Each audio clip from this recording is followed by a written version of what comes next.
একই সঙ্গে আমরা এবার চলে যাব রায়গঞ্জে ইতিমধ্যেই ঘোষণা করা হয়েছে তৃণমূল কংগ্রেসের প্রার্থী কৃষ্ণ কল্যাণীকে জয়ী ঘোষণা করা হয়েছে। এই কেন্দ্রের রায়গঞ্জ কেন্দ্রে রয়েছেন আমাদের প্রতিনিধি ভাস্কর রায়। ভাস্করের কাছ থেকে জানবো রায়গঞ্জ কেন্দ্রে এই জয়ের বিষয়ে কি বলছে স্থানীয় বিজেপি নেতৃত্ব।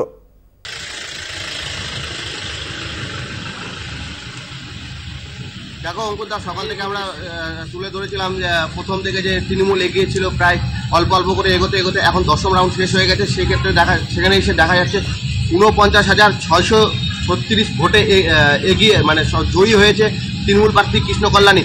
যখন মানুষ ঘোষ বিজেপি প্রার্থী বেরিয়ে যায় তখন তিনি একটাই কথা বলেন যে ভোটের দিন ছাপ্পা হয়েছে, কিন্তু তারা কিন্তু কোনো প্রতিবাদ করেনি। তার কথা হচ্ছে ছাপ্পা ভোট হয়েছে, রায়গঞ্জে ছাপ্পা কাউন্সিলর হয়েছে, ছাপ্পা পৌরসভা পৌরপিতা হয়েছে, এবার ছাপ্পা বিধায়ক রায়গঞ্জে, এমনটাই মন্তব্য করে তিনি বেরিয়ে গেলেন।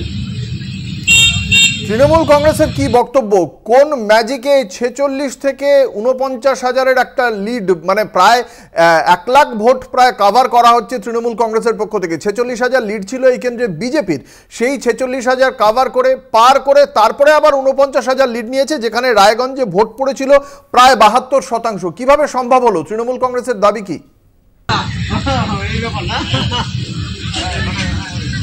তৃণমূল কংগ্রেসের প্রার্থী কৃষ্ণ কল্যাণী তিনি তার দাবি হচ্ছে যে জনগণ তার সাথে ছিল, তাই জনগণ তার দিকে তাকিয়ে তাকে ভোট দিয়েছে, জনগণ চায় তাকে, তাই জন্য উনি 49,636 ভোটে। ধন্যবাদ। আমাদের সঙ্গে ছিলেন আমাদের প্রতিনিধি ভাস্কর রায়।